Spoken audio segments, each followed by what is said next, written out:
Ambassador Kate Morrison sat at her desk in her office aboard the Earthship Mercury's Dawn. The morning light from the nearby star came through the big window behind her chair. She looked at the glowing message that had just arrived from the Galactic Council. It was written in fancy letters that seemed to dance in the air above her desk. The message was an invitation to another peace summit. Kate had seen many of these before. Every year, the different alien races would meet at a big space station to talk about keeping peace in the galaxy. Every year, they would ask Earth to bring their military leaders and warships. Every year, Earth would say no, thank you. Kate smiled as she read the formal words. The aliens always wrote their invitations the same way. They would list all the powerful military commanders who would come. They would talk about the amazing warships that would be there. They would mention how important it was for every race to show their strength. This year's summit would be held at Harmony 7, a giant space station built just for meetings like this. The Zephyrian Empire would bring Admiral Kethavar and his biggest warships. The Silicon Collective would show off their newest fighting computers. Even the peaceful plant people called the Verdani would bring their living war creatures. Lieutenant Danny Brooks walked into Kate's office. He was young and had only been working with the diplomatic team for 6 months. Danny looked curious as he watched Kate read the invitation. "Another summit invitation?" Danny asked as he sat down in the chair across from Kate's desk. "Yes, the same as always," Kate said, still smiling. "They want us to bring our generals and admirals.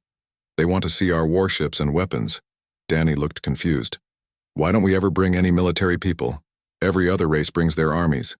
The Cronins bring those big scary warriors. The Altarians bring their robot soldiers. Don't the aliens think we're weak?" Kate laughed softly. "Oh, Danny, you have so much to learn about how these things really work." "What do you mean?" Danny asked. Kate turned her chair to look out the window at the stars. "Tell me, Danny, what do you think makes a person truly dangerous?" Danny thought for a moment.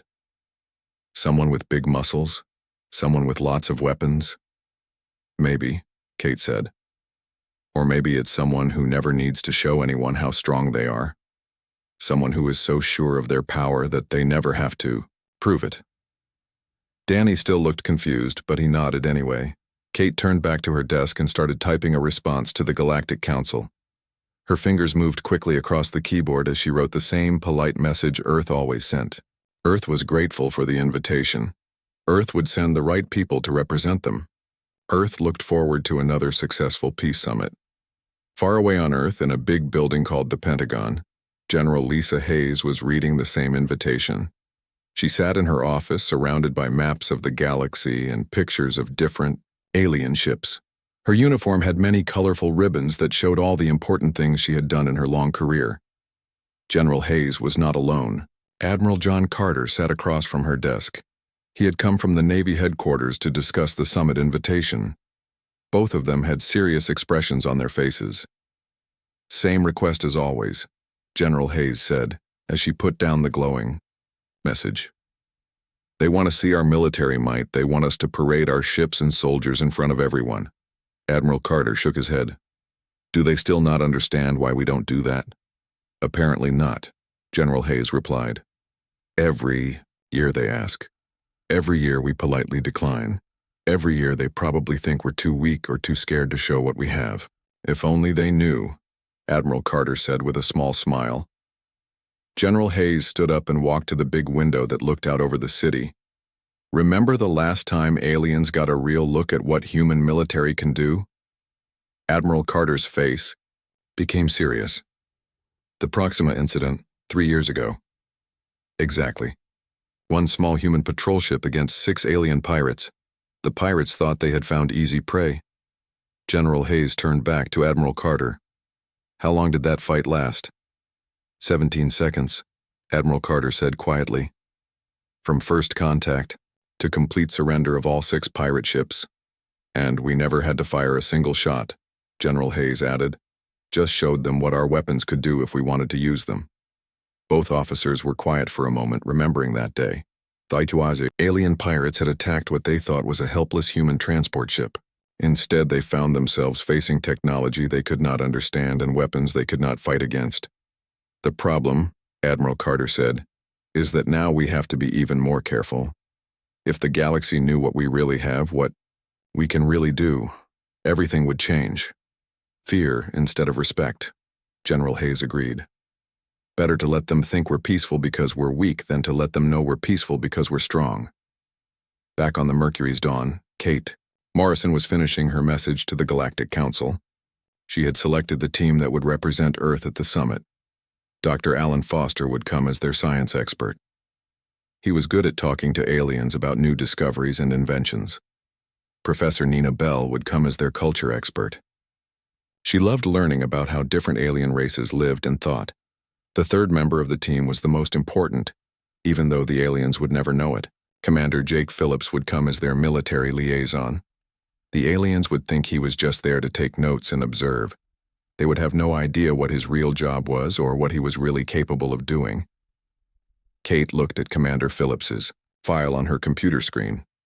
His official record showed a normal career as a staff officer and diplomat. It said nothing about his real training or his special skills. It did not mention the missions he had completed or the awards he had earned that no one was allowed to know about. Kate closed the file and sent her message to the Galactic Council. Earth would attend the summit. Earth would send appropriate representatives. Earth would continue to be the polite, peaceful race that everyone thought they knew. Danny Brooks was still sitting in his chair, watching Kate work. "I still don't understand," he said. "Why is it better to let them think we're weak?" Kate looked at the young man and smiled again. "Danny, someday you'll understand that the most powerful thing you can do is never have to use your power at all." Harmony 7 was the biggest space station Kate Morrison had ever seen. It looked like a giant wheel spinning slowly in space, with long arms reaching out in all directions. Thousands of lights blinked on its surface, and ships from across the galaxy were flying toward it like metal birds coming home to roost. The Mercury's dawn moved carefully through the busy traffic around the station. Kate stood on the bridge watching dozens of alien ships that she had never seen before. Some looked like crystals made of glass and light. Others seemed to be alive, breathing and moving like giant space creatures. A few were so strange that Kate could not even guess what they were made of.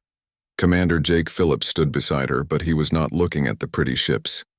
His eyes moved from one vessel to another in a pattern that Kate recognized. He was counting weapons, measuring ship sizes, and noting which ships stayed together in groups. To anyone watching, he looked like a tourist seeing amazing sights for the first time. Kate knew better. "Quite a show," Phillips said quietly. "Yes, they always like to impress each other," Kate replied. Dr. Alan Foster joined them at the big window. He was excited about meeting so many different alien species. "Look at that Quarith ship," he said, pointing to a vessel that looked like it was made entirely of purple crystal. "I heard they grow their ships instead of building them." Professor Nina Bell was taking pictures with her camera. "The cultural diversity here is amazing," she said. "Each ship design tells us so much about how these species think and live." Phillips nodded politely, but Kate noticed his eyes never stopped moving. He was still watching, still counting, still thinking like the soldier he really was. The Mercury's dawn docked at one of the smaller ports on Harmony 7. Kate had requested a quiet arrival spot, away from the main ceremonial docking bays where the big military ships were showing off. She preferred to keep Earth's presence low-key, just like always. As they walked through the station's corridors, Kate was amazed by what she saw. The hallways were wide enough for the huge Cronin warriors to walk beside the tiny, fairy-like beings from the Whisper Worlds. The walls showed pictures and videos from 100 different planets. The air smelled like a mixture of flowers, metal, and something Kate could not identify. They passed groups of aliens talking in languages that sounded like music, grinding rocks or electronic beeps. Some aliens wore bright military uniforms, covered with medals and ribbons. Others had weapons that glowed or hummed with energy. A few had body armor that looked like it could stop a missile. "Impressive hardware," Phillips commented as they passed a group of Altarian soldiers in their robot suits. "Do you think so?" Kate asked. Phillips was quiet for a moment. "It's all very shiny," he said carefully. Kate understood what he meant. The alien military equipment looked dangerous and advanced, but Phillips could probably spot weaknesses that the aliens themselves did not know about. They reached the main conference center where the opening ceremony would take place. The room was enormous, with seats arranged in circles around a central stage. Each section was designed for different types of alien bodies. Some seats were huge for the giant rock creatures called the Stone Men. Others were tiny for the mouse-like beings from the Cold Worlds. Earth's section was small and simple, with just 4 regular chairs. Kate noticed that some aliens looked at their modest seating area and whispered to each other. She could guess what they were saying. Admiral Kethvar from the Zephyrian Empire walked over to greet them. He was tall and thin with blue skin and silver eyes. His uniform was covered with so many medals that Kate wondered how he could walk without falling over. Ambassador Morrison, Admiral Kethvar said with a bow that was probably meant to be polite but felt mocking. How wonderful to see Earth represented again by such academic minds. Admiral, Kate replied with a smile. Thank you for the kind words. We're always happy to learn from the experiences of others. Admiral Kethvar looked at Phillips. And you are the military representative? Commander Phillips, Jake said with a simple nod. I'm here to observe and learn. Observe and learn, Admiral Kethvar repeated, his silver eyes showing amusement. How refreshing to meet such humble soldiers. After the Admiral walked away, Dr. Foster looked worried. He seemed to be making fun of us. Many of them do, Kate said calmly. They think Earth is weak because we don't bring big ships and powerful weapons to these meetings. Are we weak? Professor Bell asked. Phillips looked at her with an expression that was hard to read. That depends on how you define strength. The opening ceremony began with each species showing off their military power. The Cronins brought their biggest warriors onto the stage. These creatures looked like walking mountains made of muscle and anger. They demonstrated their fighting skills by breaking thick metal bars with their bare hands. The Zephyrians showed videos of their space fleets. Hundreds of sleek warships moved in perfect formation, firing energy beams that could destroy entire moons. The audience made impressed sounds as explosions lit up the giant screens. The Silicon Collective presented their battle computers. These machines could think faster than any living brain and control thousands of weapons at the same time. They showed a simulation where their computers won a pretend war in just minutes. Even the peaceful Verdani brought out their bioweapons. These were creatures that looked like beautiful flowers, but could eat through metal or release deadly poisons. The Verdani spokesman explained that they only used these creatures for defense, but everyone could see how dangerous they were. Each presentation was met with applause and respectful comments from the other delegates. The aliens seemed to enjoy comparing their weapons and arguing about whose military was strongest. When it was Earth's turn, Kate stood up calmly. Thank you for these impressive demonstrations, she said. Earth prefers to share our achievements in science and culture. Kate activated a holographic display that showed pictures of human cities, art, and music. She talked about medical discoveries that had saved millions of lives. She showed videos of beautiful parks and peaceful schools where human children learned about the galaxy. The alien delegates watched politely, but Kate could see them exchanging glances. Some shook their heads sadly, as if they felt sorry for humanity's weakness. Others whispered comments that were probably not very nice. Phillips watched the audience reactions carefully. His face showed nothing, but Kate could tell he was remembering every face and every comment. After the ceremony, as they walked back to their quarters, Dr. Foster seemed upset. They think we're pathetic, he said. They see our peaceful presentations and think we're too weak to fight. Maybe that's not such a bad thing, Phillips said quietly. What do you mean? Professor Bell asked. Phillips stopped walking and looked around to make sure no one was listening. In my experience, the most dangerous opponents are the ones who don't need to prove how dangerous they are. Kate smiled at her team. Commander Phillips makes a good point. Sometimes it's better to be underestimated. That night, Phillips stood alone on one of the station's observation decks. He looked out at all the alien warships docked around Harmony 7. His trained eyes cataloged every weapon system, every shield generator, every engine type. He pulled out a small device that looked like a normal communication pad. His fingers moved across it quickly, entering codes and data that would mean nothing to most people. The information he was recording would be very interesting to certain people back on Earth. As he worked, Phillips allowed himself a small smile. The aliens had put on quite a show today. They had demonstrated their military might and their advanced weapons. They had made it very clear that they saw humanity as weak and harmless. If only they knew what was really watching them from the darkness between the stars. The third day of the Peace Summit started quietly, but Kate Morrison could feel tension in the air. She had been to enough diplomatic meetings to know when trouble was coming. The way certain aliens avoided looking at each other, the whispered conversations that stopped when others walked by, the nervous energy that seemed to fill every room. The problem started during the morning session about trade routes in the Kepler sector. This was supposed to be a simple discussion about shipping, lanes and cargo schedules. Instead, it became a heated argument between two powerful alien races. War Chief Gakth of the Cronin Empire stood up from his massive chair. He was 8 feet tall and looked like he was made of living rock and muscle. His voice sounded like grinding stones when he spoke. "The Kepler trade routes belong to Cronin space," he growled. "We have protected these lanes for 50 years. We will not allow Altarian thieves to steal what is ours." Fleet Commander Zixara from the Altarian Republic rose to answer. She was much smaller than the Cronin, but her robot body gleamed with built-in weapons. Her electronic voice was cold and precise. "The Cronin speak of protection, but they mean taxation without representation. Altarian merchants pay tribute for routes they helped discover. This arrangement is no longer acceptable." Kate watched the exchange with growing worry. She had seen diplomatic arguments before, but this felt different. Both aliens were speaking with the kind of anger that led to real fighting.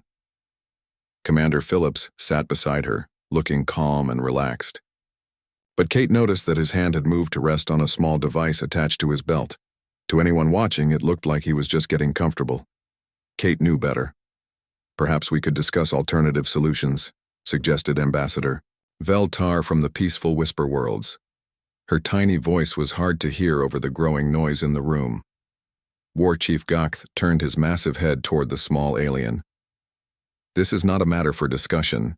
This is about honor and territory. The Altarians have insulted Cronin warriors. There is only one way to settle such insults." Fleet Commander Zixara's robot eyes glowed brighter. "If the Cronins wish to test their primitive strength against Altarian technology, we accept the challenge." The room went quiet. Kate felt her stomach drop. She knew what was coming next. "By the ancient Galactic Accords," War Chief Gakth announced in a voice that echoed through the chamber, "I challenge the Altarian Republic to trial by combat. Let our warriors and our ships decide who is worthy of the Kepler routes." "Fleet Commander." Zixara's mechanical voice rang out clearly. "The Altarian Republic accepts this challenge. We will show the galaxy the superiority of logic over brute force." The other alien delegates began talking excitedly. Some seemed pleased that they would get to watch a real battle. Others looked worried about what might happen.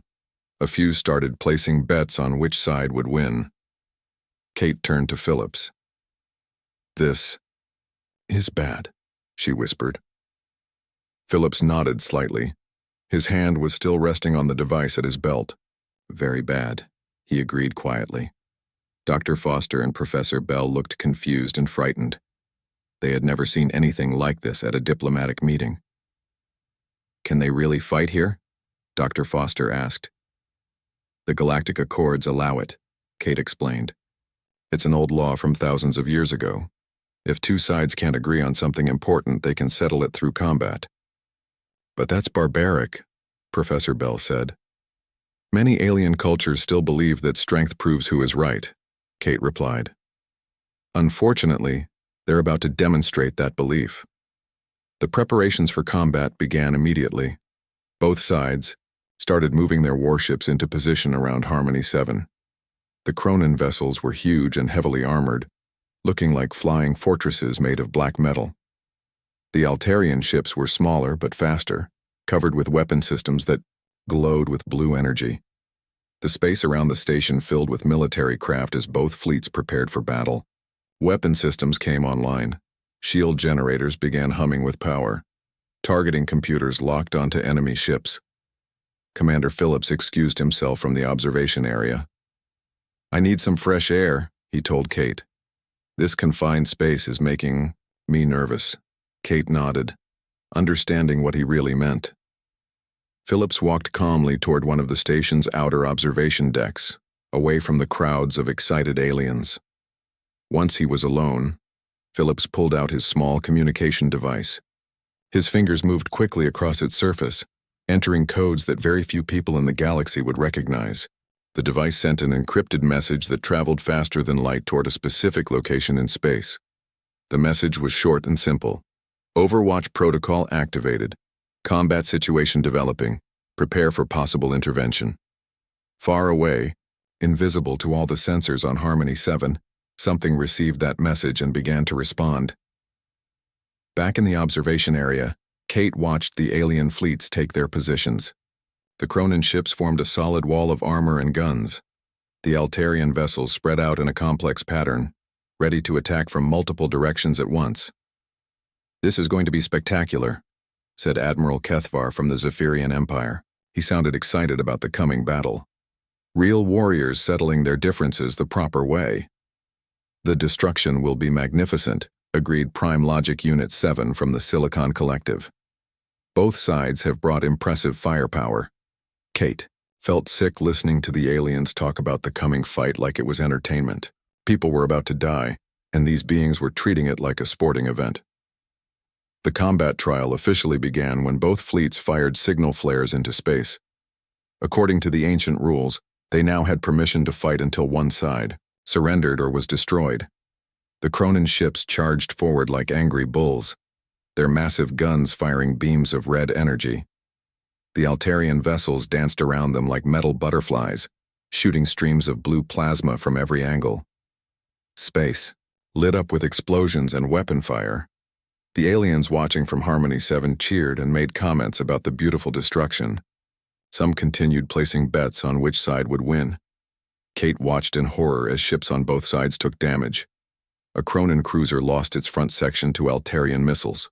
An Altarian destroyer spun out of control after Cronin energy beams tore through its engines. The battle was brutal and chaotic. Both sides fought with desperate fury, using weapons that could destroy entire cities. The space around Harmony 7 became a deadly light show of explosions and energy beams. Commander Phillips returned to the observation deck just as the situation became truly dangerous. A damaged Cronin heavy destroyer, its engines dead, and its hull cracked open, began spinning toward the station. The massive ship was out of control, pulled by Harmony 7's gravity. Its trajectory would bring it straight into the station's main section. Thousands of aliens would die in the collision. The alien delegates finally realized they were in danger. Panic began to spread through the observation areas. Some started running toward the escape pods. Others stood frozen in shock. Phillips looked at the approaching destroyer and made rapid calculations in his head. The ship was too big and moving too fast for the station's tractor beams to stop. The impact would happen in less than 2 minutes. He pulled out his communication device and spoke one word into it: Overwatch. What happened next would change everything the galaxy thought they knew about humanity. 12 seconds later, the impossible occurred. A section of empty space suddenly shimmered and revealed something that should not have been there. A sleek, predatory ship appeared between the spinning destroyer and Harmony 7. It had been invisible, hiding in plain sight. The ship was clearly human in design, but unlike anything the aliens had ever seen before. It was dark and angular, covered with weapon systems that didn't match any known technology. Energy fields around its hull bent light in strange ways. The out-of-control Cronin destroyer, which had been spinning helplessly toward the station, simply stopped. Not slowed down or pushed aside, but stopped completely as if caught by an invisible, giant hand. The aliens watching from Harmony 7 stared in shock and disbelief. Their sensors couldn't explain what they were seeing. The human ship was using technology that shouldn't exist. But that was only the beginning. As the aliens watched in amazement, more sections of empty space began to shimmer and reveal hidden ships. One by one, 17 more human vessels appeared around Harmony 7. They had been there all along, invisible and watching, waiting for something exactly like this to happen. The silence in the observation deck was complete. Every alien delegate stared through the windows at something that should have been impossible. 18 human warships floated in space around Harmony 7, sleek and deadly-looking. They had appeared from nowhere, as if they had been invisible ghosts watching the entire time. The damaged Cronin destroyer that had been spinning toward the station hung motionless in space, held by some kind of energy field that none of the alien sensors could identify. The massive warship looked like a toy in the grip of an invisible giant hand. Kate Morrison felt her heart beating fast as she watched the other delegates. Their faces showed shock, confusion, and growing fear. These were some of the most powerful military leaders in the galaxy, and they looked like children who had just discovered monsters under their beds. Admiral Kethvar from the Zephyrian Empire was the first to speak. His voice was barely a whisper. "How long have they been there?" Commander Phillips walked calmly to the center of the observation area. Gone was the quiet, polite military liaison who had spent 3 days taking notes and asking simple questions. The man who stood before them now carried himself like someone who was used to making life-and-death decisions. Phillips reached up and removed a small pin from his uniform collar. Underneath was a different insignia that none of the aliens recognized. It showed a silver eagle holding lightning bolts in its claws, surrounded by stars. "My name is Colonel Jake Phillips," he said in a voice that filled the room with authority. "Terran Defense Force Special Operations Command. I apologize for the deception, but it was necessary for operational security." Dr. Foster and Professor Yao Bell stared at their colleague in amazement. The man they had worked with for 3 days was nothing like the person standing before them now. This was clearly a soldier, and a very dangerous one. "You've been lying to us," Fleet Commander Zixara said. Her mechanical voice carried anger and confusion. "We've been protecting you," Phillips replied calmly. "Every delegate at this summit, every ship in this system, every person on this station has been under constant surveillance and protection since before the conference began." The main display screen in the observation area came to life. A woman in a crisp military uniform appeared on the screen. She had short brown hair and calm brown eyes that seemed to see everything. Behind her was the bridge of a warship that looked nothing like any vessel the aliens had ever seen. "This is Admiral Sarah Kim, commanding the Terran vessel Vigilant," the woman said. Her voice was polite but carried unmistakable authority. "I am speaking to all ships in this system. Combat operations will cease immediately. Any vessel requiring assistance should prepare to receive aid from human forces." War Chief Gakh's massive stone face twisted with anger. "You have no authority here, human. This is a legal combat trial under galactic law." Admiral Kim's expression did not change. "Chief Gakth, your heavy destroyer is currently disabled and drifting toward a space station containing thousands of innocent beings. Our intervention was necessary to prevent a mass casualty event. All combat operations in this system are now suspended pending resolution of the crisis." "You cannot order us to stop fighting," Fleet Commander Zixara protested. "You have no legal standing in this matter." "Commander," Admiral Kim replied, "I suggest you check your weapon systems." There was a moment of confused silence. Then both Cronin and Altarian commanders began receiving frantic reports from their ships. Their weapons had stopped working. Not damaged or destroyed, but simply turned off as if someone had flipped a switch. "Our guns are offline," a Cronin captain reported over the communication system. "All weapon systems are non-responsive." "Same here," an Altarian officer confirmed. "All offensive systems have been disabled. We cannot target or fire any weapons." The alien delegates in the observation area looked at each other in growing panic. How could the humans disable weapon systems they had never seen before? How was this possible? Phillips walked to the window and looked out at the human ship surrounding the station. "Ladies, gentlemen, and honored beings," he said, "I think it's time you understood what you're really dealing with." He activated a small device in his hand, and suddenly the display screens around the room showed detailed technical readouts. The aliens saw their own ships as the humans saw them. Every weapon system mapped, every weakness identified, every tactical capability analyzed. For the past 72 hours, our ships have been conducting detailed scans of every vessel at this summit, Phillips explained. We know the specifications of every weapon, the capacity of every shield generator, the performance limits of every engine. We have developed countermeasures for every system present. Prime Logic Unit 7 from the Silicon Collective spoke in its electronic voice. This level of analysis should take weeks with our most advanced computers. How did you accomplish it so quickly? Philip smiled for the first time since revealing his true identity. Unit 7, your computers are impressive by galactic standards. By our standards, they're about 15 years behind our basic military hardware. The room erupted in shocked voices as aliens began talking over each other. Some demanded explanations. Others asked how long humans had possessed such technology. A few started making worried calls to their home governments. Kate Morrison stepped forward to address the crowd. Her voice was calm and diplomatic, but everyone could hear the steel underneath her words. Distinguished delegates, she said, I think there has been a misunderstanding about Earth's approach to galactic diplomacy. You have assumed that our preference for peaceful solutions indicated weakness.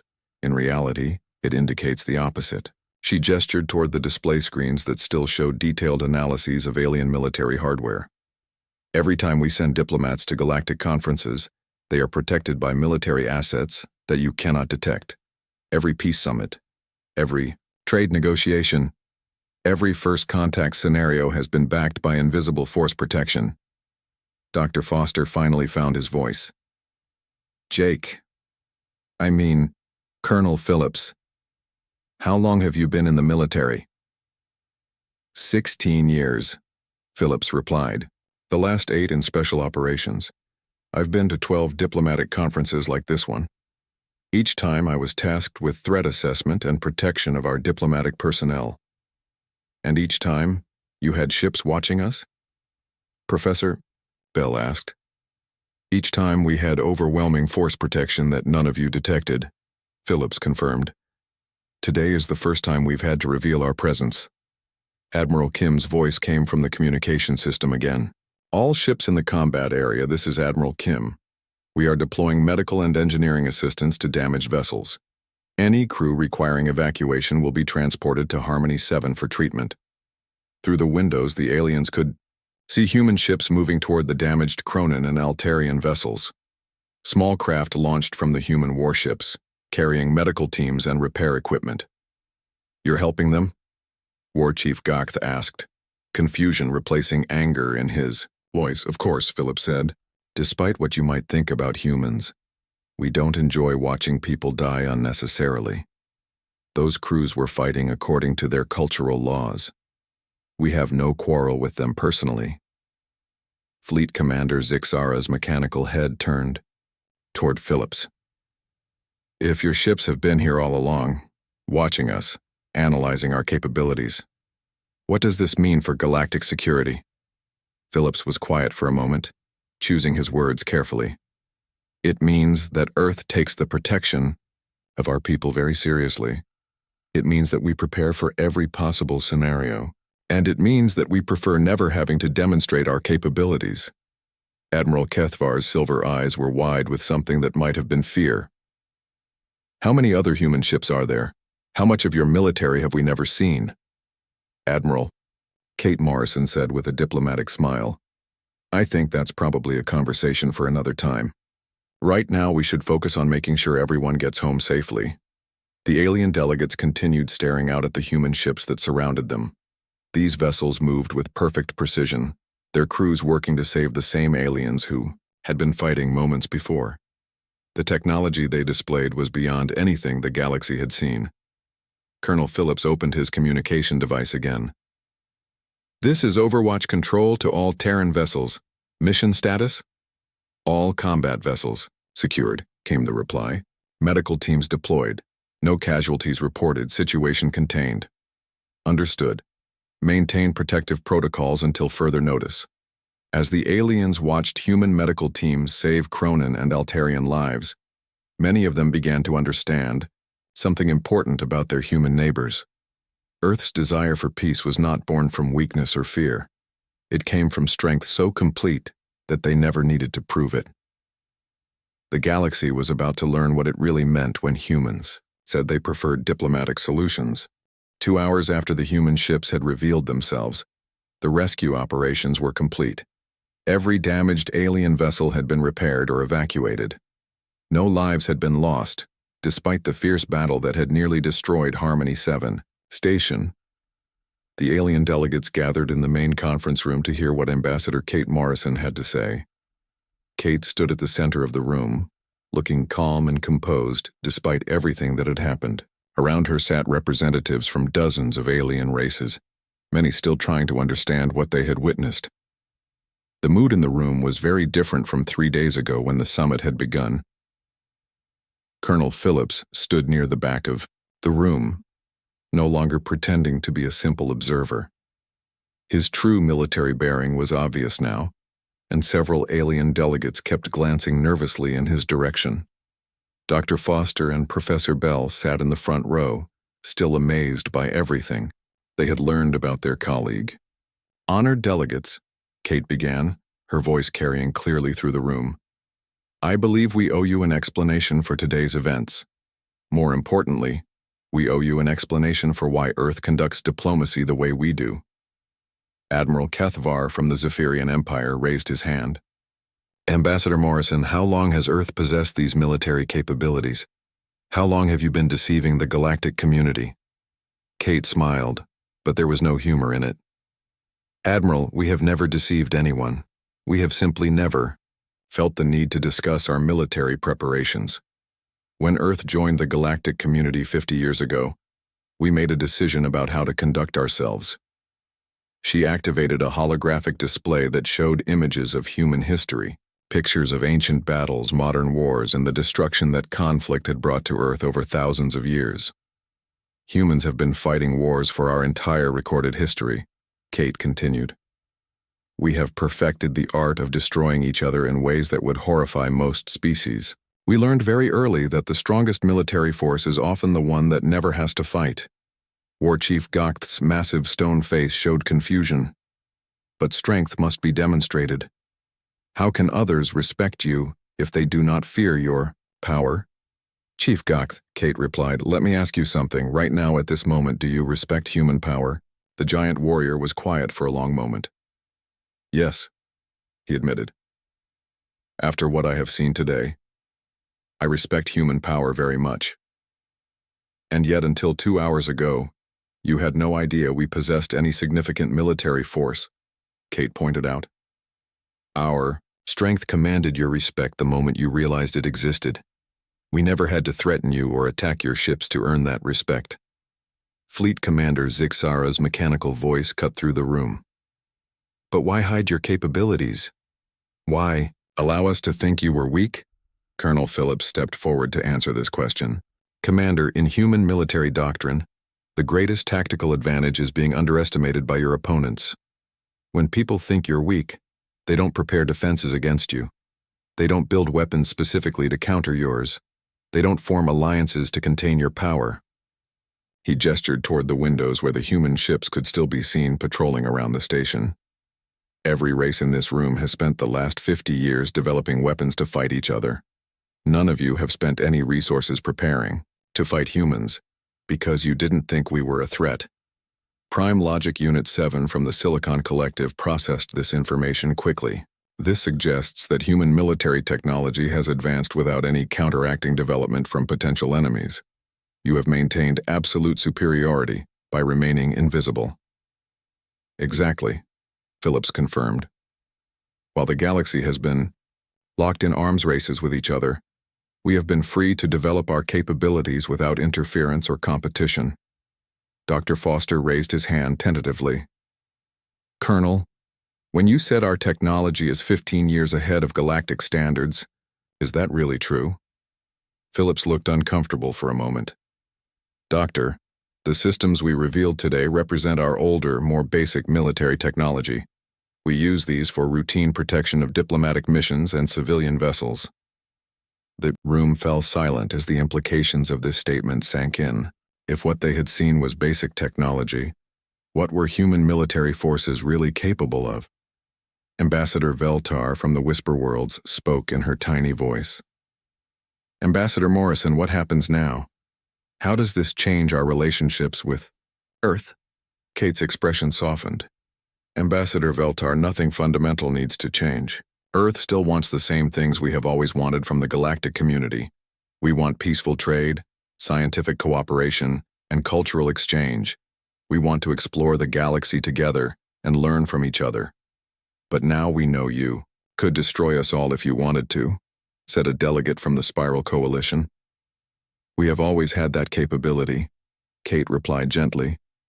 "The only thing that has changed is your awareness of it. We have never used our military power to threaten or harm peaceful beings. We never will." Admiral Kim's voice came through the communication system from her ship. "All delegates, this is Admiral Kim. Our medical teams report that all injured personnel from today's incident have been successfully treated. All damaged vessels are now spaceworthy. We are pleased that this situation ended without loss of life." War Chief Gacht stood up from his massive chair. "Admiral Kim, I must ask, why did your people save Cronin warriors? We were the ones causing the problem that nearly destroyed this station." Admiral Kim's voice was warm when she replied. "Chief Gacht, you were following the legal customs of your people. The combat trial was conducted according to galactic law. When an accident threatened innocent lives, we intervened to protect everyone, including your warriors. Human military doctrine requires us to preserve life whenever possible." The Cronin warrior chief was quiet for a moment. "This is unexpected. In Cronin culture, enemies do not help each other." "Chief," Kate said, "humans do not consider other galactic races to be enemies. We consider you to be neighbors who sometimes disagree with each other. There is a big difference." The conference room buzzed with quiet conversations as delegates discussed what they had learned. Many seemed to be reconsidering their entire understanding of humanity's place in the galaxy. Colonel Phillips activated his communication device. "All Terran vessels, prepare to resume stealth protocols. Overwatch mission complete." Through the windows, the aliens watched as the human ships began to disappear again. One by one, they faded from view until only empty space remained. The advanced stealth technology that had hidden them for 3 days was working again. Kate addressed the room one final time. "Distinguished delegates, Earth will continue to send diplomats, scientists, and cultural representatives to galactic conferences. We will continue to prefer peaceful solutions to every problem, and we will continue to protect our people and our friends, using whatever means are necessary." She paused and looked around the room at all the alien faces. "The only difference is that now you understand why we are so confident in our peaceful approach. We hope this knowledge will make future negotiations more productive for everyone." Admiral Kethver raised his hand again. "Ambassador, will Earth ever reveal more about your military capabilities?" Kate smiled. "Admiral, we sincerely hope that will never be necessary. Today's demonstration was more than we ever wanted to show. We much prefer discussing art, science, and trade agreements." As the summit officially ended, delegates began preparing to return to their homeworlds. The conversations they would have with their governments would be very different from what anyone had expected when the conference began. Dr. Foster approached Colonel Phillips as they prepared to leave. "Jake, Colonel, I still can't believe you're really special forces." Phillips smiled at the scientist. "Doctor, my job was to make sure you could do your job safely. Everything else was just cover story." Professor Bell joined them. "Will we work together again?" "I hope so," Phillips said. "But next time maybe we can just focus on the science and culture. Today was a bit more exciting than I prefer." As the human delegation prepared to board the Mercury's Dawn, Kate Morrison filed her final report to Earth Command. She noted that the galaxy now had a proper understanding of human diplomatic philosophy. She recommended continuing the policy of peaceful engagement backed by invisible military protection. Colonel Phillips added his own report, confirming that human stealth and defensive systems had performed perfectly. He suggested that Earth could continue operating with confidence in their protection protocols. 6 months later, the Galactic Council passed new regulations called the Harmony Accords. These rules established better protocols for military conduct at diplomatic gatherings. They included special provisions for observer status protection, which was a polite way of acknowledging that some species might have protective forces present that didn't need to be announced. Earth continued sending diplomats, scientists, and cultural representatives to galaxy-wide meetings. They also continued providing invisible protection for these missions. The difference was that when Ambassador Morrison politely declined to demonstrate human military power, everyone now understood she was being courteous, not weak. The galaxy had learned that the most dangerous military forces are often the ones you never see coming.